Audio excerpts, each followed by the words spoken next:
আসসালামু আলাইকুম ওয়া রাহমাতুল্লাহি ওয়া বারাকাতুহু।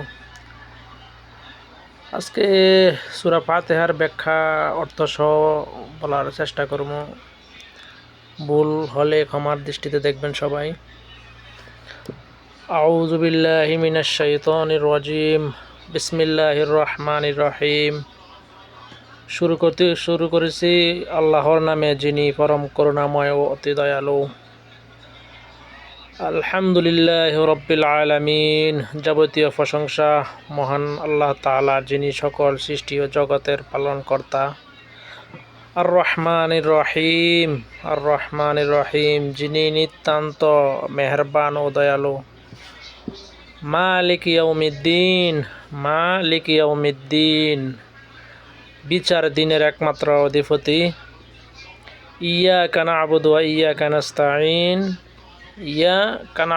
ইয়াকা নাস্তাঈন, আমরা একমাত্র তোমারই ইবাদত করি এবং তোমারই সাহায্য প্রার্থনা করি। ইহদিনাস সিরাতাল মুস্তাকিম এর অর্থ হচ্ছে আমাদেরকে সরল পথ দেখাও।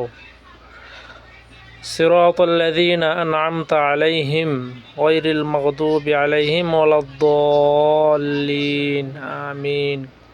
এর অর্থ হচ্ছে সেসব লোকের পথ যাদের তুমি নেয়ামত দান করেছ, যাদের পথ নয় যাদের প্রতি তোমার গজব নাজিল হয়েছে, যারা পথভ্রষ্ট হয়েছে।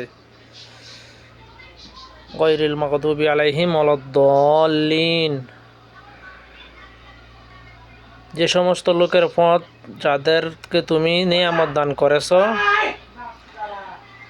তাদের পথ নয় যাদের প্রতি তোমার গজব নাজিল হয়েছে এবং যারা পথভ্রষ্ট হয়েছে। যদি ভুল হয় সবাই ক্ষমার দৃষ্টিতে দেখবেন। ওকে, আল্লাহ হাফেজ।